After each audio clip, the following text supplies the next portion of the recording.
Buenas noches, bienvenidos a La Otra Orilla. Un escenario realmente interesante, el que se vive en el político o en el terreno político cuando tenemos elecciones primarias o internas abiertas en cada uno de los partidos, pero también con un escenario que no es del todo favorable, hablando de política económica para el oficialismo.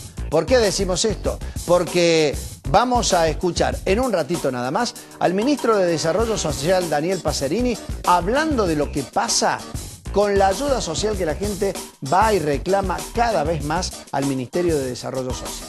Pero también va a estar en este programa un analista de mercados. Nos va a contar qué pasa con el trigo, quién lo tiene, por qué desaparece y si vamos a tener el mismo problema el año que viene, porque lo que se está sembrando de trigo para este año tampoco es mucho. Presentamos ya mismo el programa.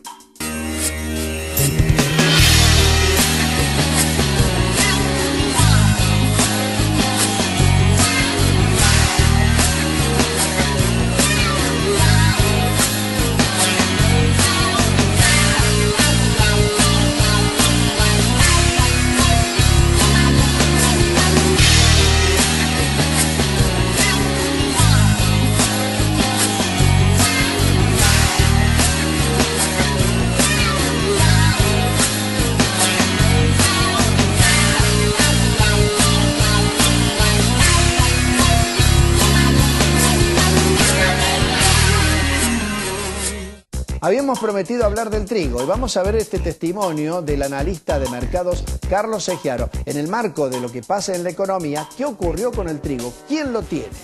Seggiaro habla de viajes nocturnos para moverlo y tal vez para comercializarlo a espaldas del gobierno nacional.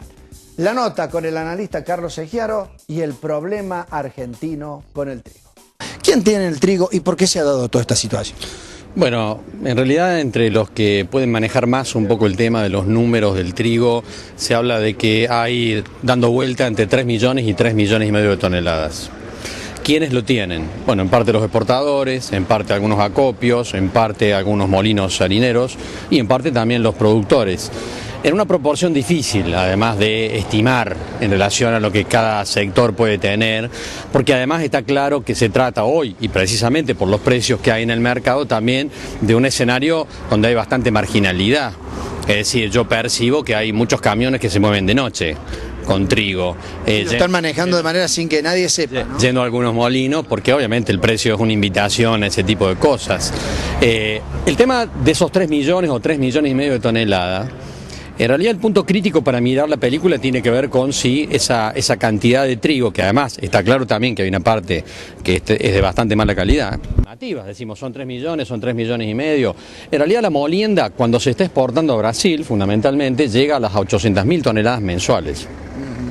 Como ahora está cortado precisamente la comercialización con Brasil por este problema, estamos hablando probablemente de una molienda de 500.000 toneladas. Si yo pienso en 500.000 toneladas mensuales y 3 millones más o menos dando vuelta en términos de stock, uno diría que alcanza así rajuneando para que llegue a la próxima campaña, a que aparezca el trigo nuevo, digamos.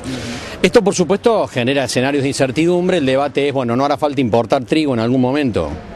La lectura política elemental que uno puede hacer, por supuesto, es que el gobierno no va a convalidar importaciones de trigo. De hecho, frenó una importación hace 2 o 3 semanas.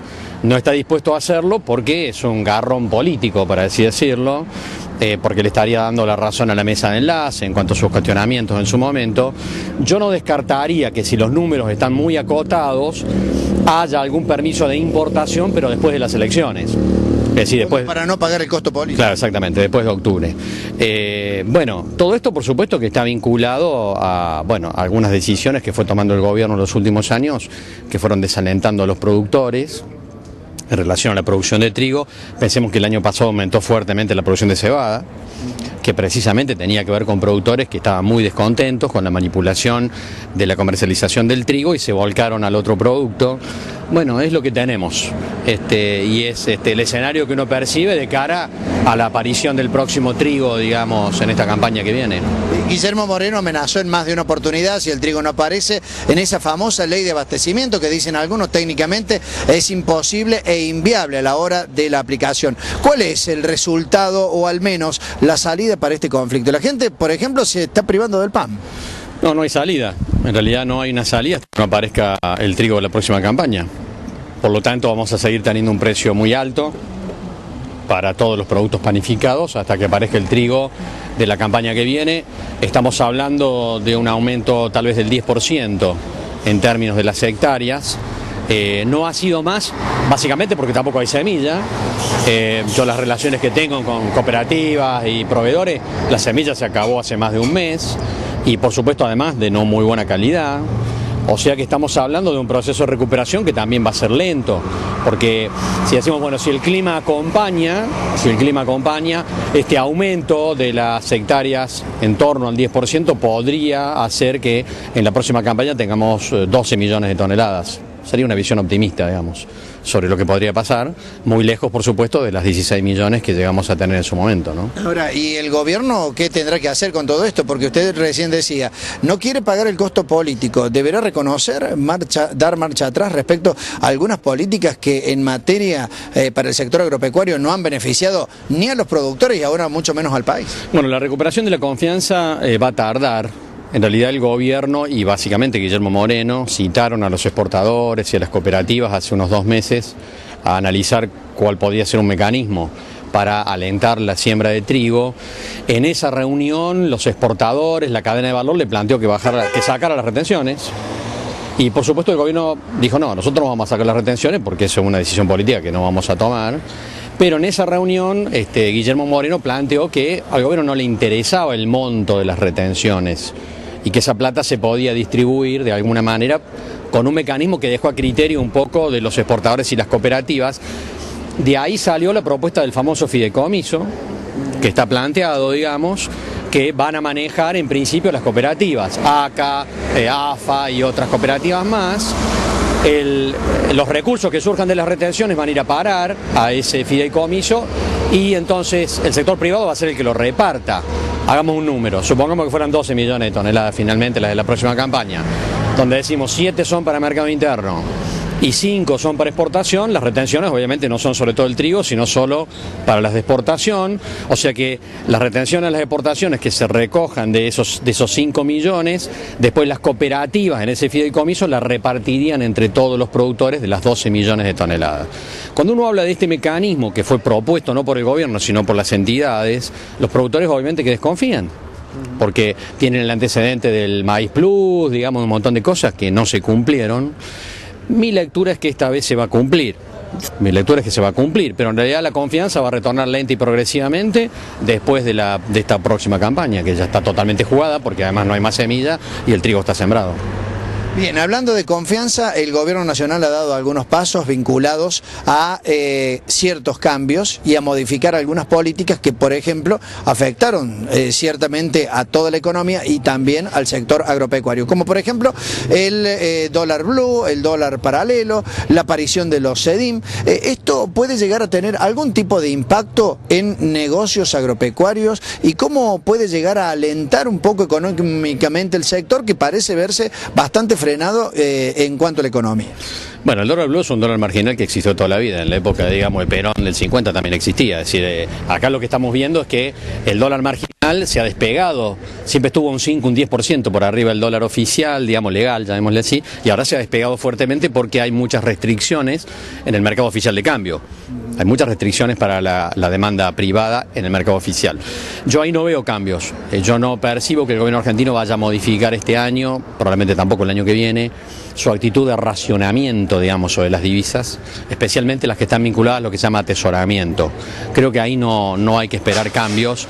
Vamos a seguir viendo un dólar en el mercado oficial que se va moviendo lenta y progresivamente, y vamos a ver un dólar en el mercado negro, o el blue, o como le querramos llamar, digamos, que va a estar siempre fuertemente despegado de la cotización del mercado oficial, aunque pueda tener fluctuaciones tan violentas como las que vimos, es decir, ir hasta 10 pesos, bajar a 8, esas cosas van a seguir ocurriendo porque ese mercado está bastante fuera de la línea de tiro que el gobierno tiene.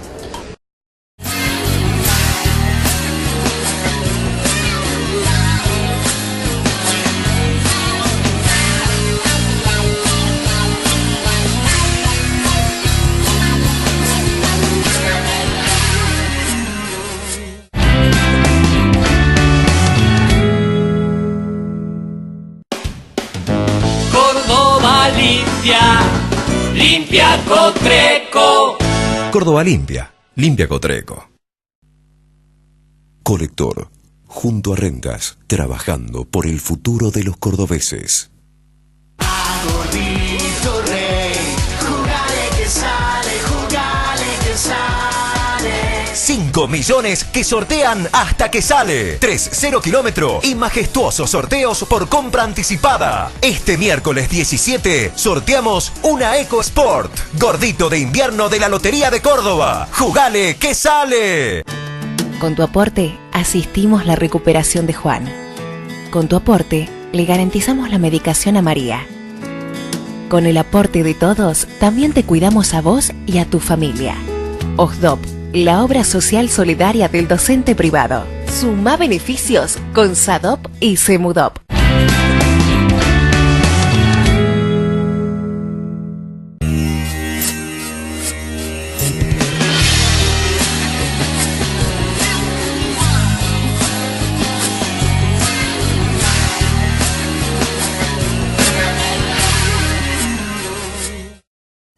Bueno, vamos a hablar de un tema que viene como un coletazo o un viento de cola. En algún momento, cuando la economía argentina crecía, todos hablaban del viento de cola que aprovechaba el gobierno nacional con algunas de sus políticas para avanzar y para darle una sensación de bienestar a todos los argentinos. Hoy parece que el viento de cola viene totalmente cruzado y la inflación se ha convertido en un problema realmente serio.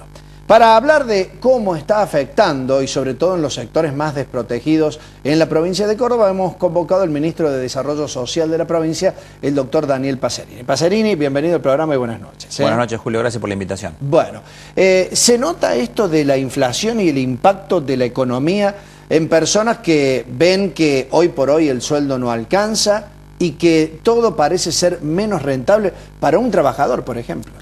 Claramente, nosotros, Julio, venimos trabajando desde el año pasado con indicadores propios, no para medir la inflación, sino para medir el impacto de los programas sociales y de la demanda de los programas sociales o hacia los programas sociales de la gente de Córdoba. Y claramente en el 2011 ya se vio un incremento de la demanda comparativamente con el año 2011 y este año ya en el primer trimestre vimos una alerta en el sentido de que había un incremento casi del doble a lo que fue la proyección del año pasado en demanda por asistencia de alimentos, en demanda que tiene que ver con situaciones de vivienda. Es decir, nosotros asistimos en emergencia a aquellas personas que por un juicio de desalojo tienen que abandonar su casa y que en ese sentido, si bien a veces hay números que incidencialmente o incidentalmente pueden incrementar, por ejemplo, porque se quema una casa o por un fenómeno meteorológico, claramente por situaciones de desalojo hay un incremento importante de ese tipo de ayudas. Y otro punto que también es llamativo con respecto a años anteriores es la demanda económica por situaciones de salud. A ver, nosotros no subvencionamos cirugías porque para eso está la salud pública, pero sí muchas veces hay familias cuyo jefe cuando sufre una enfermedad o tiene una cirugía en la cual le implica estar 15 días o más sin trabajar, sin traer un ingreso a la casa, necesitan una ayuda económica para subsistir. Este punto se ha incrementado mucho y nosotros lo relacionamos claramente con que hay un aumento del trabajo informal, del trabajo en negro. Esto contrasta claramente con las cifras del INDEC, donde, si ustedes recuerdan, un informe que fue en el mes de marzo, abril, donde decía que prácticamente no había pobreza ni había desocupación.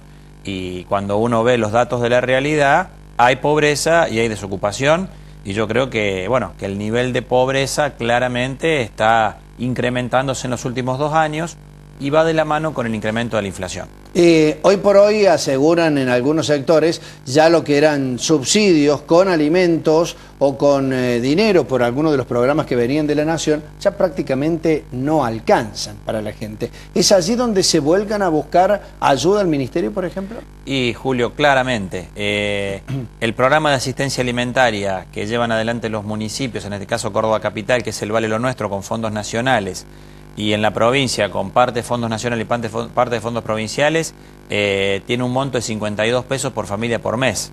52 pesos. Hace 4 años que no se modifica. Nosotros claramente hemos presentado un reclamo, hay que renovar el convenio, creo que no va a superar los 80 pesos la próxima propuesta, y esto se contradice claramente con los valores de la canasta familiar de los productos básicos que uno ve en los supermercados, en los almacenes, y que bueno, esto implica que la gente que no encuentre una respuesta por estos programas acude a asistencias de auxilio, y en este sentido nosotros estamos viendo un incremento en la demanda de este tipo de asistencias. Bien, si le creyéramos al INDEC que se puede comer en una familia tipo con 6 pesos por día, tal vez los 52 pesos alcancen, ¿no? Pero hoy por hoy, a la hora de hablar de una visita a un almacén o a un supermercado para comprar 52 pesos no es prácticamente nada, ¿no? Mire, yo estuve recorriendo el mercado de abastos por una circunstancia de nuestro trabajo. Nuestro ministerio tiene el área de economía social, que tiene el área de cooperativas y mutuales. En el Día del Cooperativismo se hizo una actividad con las cooperativas de changarines que trabajan allí, que dan trabajo a más de 500 personas. Luego de la actividad con ellos recorrimos todos los puestos, tanto los puestos de venta comercial, de mayoristas, como los puestos de los quinteros, de la gente que trae los productos de la quinta. Todos, de manera unánime, nos contaban cómo han caído las ventas, y en algunos casos, para sobrevivir a las ventas, tienen que resignar ganancias. Y que ellos directamente le asignan esa responsabilidad a la inflación y a la caída del poder adquisitivo del salario, y que esto está resintiendo el consumo. Y esto, reitero, demuestra una negligencia del gobierno nacional en el manejo de la economía. De la Sota le aconsejó el año pasado a la presidenta que tomara una medida que reactivara el consumo, que no es congelar los precios, ni mandar vigilantes a los supermercados, ni congelar el precio del pan para los porteños. Claramente tienen que bajar el IVA, disminuirlo a la mitad, eso sobre todo son los productos de la canasta básica o la canasta familiar, y eso va a repercutir favorablemente en el poder adquisitivo del salario. Ahora, si el gobierno le mete impuestos a las ganancias, a los salarios de los trabajadores, si cada vez a los empresarios les cuesta más producir, si a los que exportan le pone trabas y les genera complicaciones a la hora de hacer algo, todo eso resiente el consumo interno y resiente la economía. En esto de brindar ayuda, donde puede llegar tal vez la nación con su política, donde llega la provincia de Córdoba, he escuchado por allí un chisme que usted sabrá decirme si tiene veracidad o no. En el interior se están quejando varios intendentes que no responden a la política del gobierno nacional porque aseguran que se han armado estructuras o oficinas, en algunos casos dicen con punteros, para tratar de hacer un puente entre el intendente local y la ayuda nacional que puede llegar a diversos sectores sociales en cada uno de esos municipios, que, insisto, no responden ni al radicalismo ni a Unión por Córdoba. ¿Esto se está dando?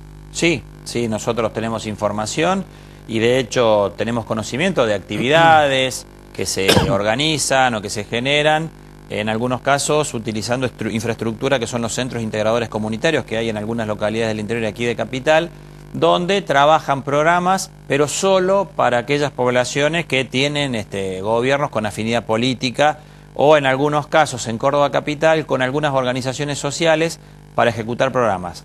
Lamentablemente esto no es bueno, pero lamentablemente tampoco es bueno para quienes deberían recibir ese beneficio, porque tampoco está habiendo una respuesta del gobierno nacional. Hay un incumplimiento muy alto en la ejecución de obra pública, y bueno, esto habla a las claras de que el gobierno nacional está en dificultades, y lo más grave cuando uno tiene una dificultad es no reconocerla. Está bien, ahora, no es bueno, me imagino también, porque esto fomenta el clientelismo y la gente que en una de esas está en medio de una situación crítica en lo económico, especulando con que o me ayude la provincia o me ayude el gobierno nacional, o quien aparezca primero, o en todo caso los dos. Hay algo más grave todavía, Julio, que es lo contradictorio de esta conducta con el relato con esto de hablar de una década ganada, cuando hoy en la Argentina sinceramente no debería haber problemas de alimentos, no debería haber problemas de trabajo, no debería haber ningún tipo de inconveniente institucional. Estamos cumpliendo 30 años de democracia ininterrumpida, pero lamentablemente el gobierno nacional se ha empecinado en los últimos 3 años en desconocer la realidad, en confrontar con quienes piensan distinto, en desconocer los datos de la realidad, tantos indicadores económicos, y sobre todo de retroceder institucionalmente. Esto de querer politizar la justicia, esto de querer interferir con acciones que la sociedad lleva adelante, nos marcan un triste retroceso, porque la verdad teníamos todo para que la década en realidad sea ganada, y me parece que estamos en los últimos 3 años perdiendo por goleada. Por allí hay gente que se queja porque insisten que los partidos políticos no aparecen de cara a las PASO, de cara a las legislativas, con demasiadas propuestas como para cambiar este cuadro o este estado de situación. Y le vamos a trasladar una pregunta que le hacemos a quienes ya están trabajando como candidatos para las PASO. Pacerini, ¿qué cree usted que está en juego en medio de esta elección legislativa que se viene y también en las primarias, obviamente, ¿no? Creo que lo más importante que está en juego, que tenemos una gran oportunidad para darle a la sociedad argentina y sobre todo al gobierno un claro mensaje de que no queremos retroceder. Creo que la Argentina viene retrocediendo en los últimos 2 o 3 años en detrimento de todo lo que se había avanzado. No queremos más vivir situaciones de enfrentamiento generadas desde el gobierno, desde el poder. El que gobierna tiene que estar para conciliar intereses, para unar criterios, para escuchar a los que piensan distinto. Esto no significa que uno le haga caso siempre a la oposición, pero tiene la obligación de escuchar, de dialogar, y el diálogo no es hablar, el diálogo muchas veces requiere de escuchar mucho. Nuestro partido, el Partido Justicialista, que en Córdoba integra la coalición de partidos Unión por Córdoba, con 15 partidos que estamos trabajando en conjunto, antes de delinear sus candidatos, marcó un rumbo, marcó una propuesta. Esta propuesta tiene que ver con que vamos a rechazar cualquier intento de reforma de la Constitución. Entendemos que hoy no es la prioridad de la agenda pública. Cualquier posibilidad de trampa legal que implique una posible reelección de la presidenta, porque esto sería violar un camino institucional. Vamos a trabajar para que se recupere el federalismo, para que los diputados nacionales que se elijan por Córdoba reclamen a la nación que cumpla con Córdoba. No puede ser que Córdoba hoy tenga el mismo trato prácticamente que un Kelper, es decir, como que no estamos reconocidos como un Estado argentino. Y además proponer para que el gobierno nacional aplique medidas que en Córdoba han dado resultado. Por ejemplo, nacionalizar el boleto educativo gratuito, nacionalizar el programa Primer Paso, medidas que claramente están dando un resultado importante, que son de movilidad social ascendente, porque promueven la educación y el trabajo. Hoy en Córdoba, 210.000 ciudadanos, estudiantes, trabajadores docentes, trabajadores no docentes, viajan a estudiar y a trabajar gracias al boleto educativo gratuito. Eso es una apuesta. Está bien, una apuesta, pero ya cualquiera puede llegar a decir. Están intentando nacionalizar algunas políticas que han dado buen resultado en el gobierno de la Sota, que la gente ha tenido contento. De cara a De la Sota presidente, ¿se plebiscita la gestión de la Sota en esta elección o no? Mire, el 11 de agosto en las PASO y el 27 de octubre en las elecciones generales se eligen diputados nacionales. Córdoba pone en juego 9 bancas. Nosotros queremos que los 9 diputados o diputadas que sean electos defiendan los intereses de Córdoba. Por eso nosotros tenemos claramente una consigna que es defender a Córdoba. Córdoba no para, la provincia, a pesar de todo el castigo económico y financiero al cual quiere someter la nación, ha tomado medidas que en algunos casos fueron antipáticas, pero que han servido para que la provincia funcione, pague los sueldos y los aguinaldos en términos, cosa que muchos gobiernos amigos del gobierno nacional no pueden hacer, y además ha marcado claramente que en sus prioridades de la agenda social figura atender a los más necesitados. Y sin un peso de la nación estamos dando mucha respuesta. Doctor Daniel Pacerini, muchas gracias, buenas noches y muy amable. Gracias a usted, Julio, muy atento. Nos vamos a la pausa, ya volvemos para el final.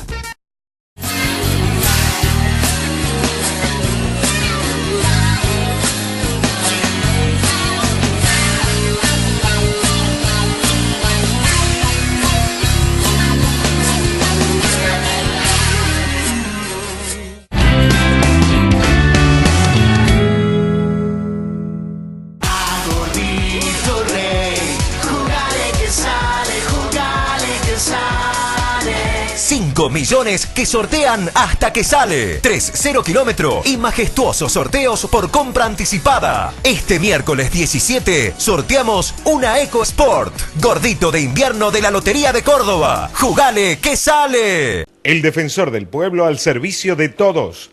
Reclamos y consultas 0800-777-0337. Tucumán 25, tercer piso, Córdoba. Con tu aporte, asistimos la recuperación de Juan. Con tu aporte, le garantizamos la medicación a María. Con el aporte de todos, también te cuidamos a vos y a tu familia. OSDOP, la obra social solidaria del docente privado. Suma beneficios con SADOP y SEMUDOP.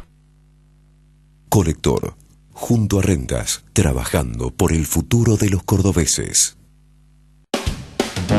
Córdoba limpia, limpia Cotreco. Córdoba limpia. Limpia Cotreco.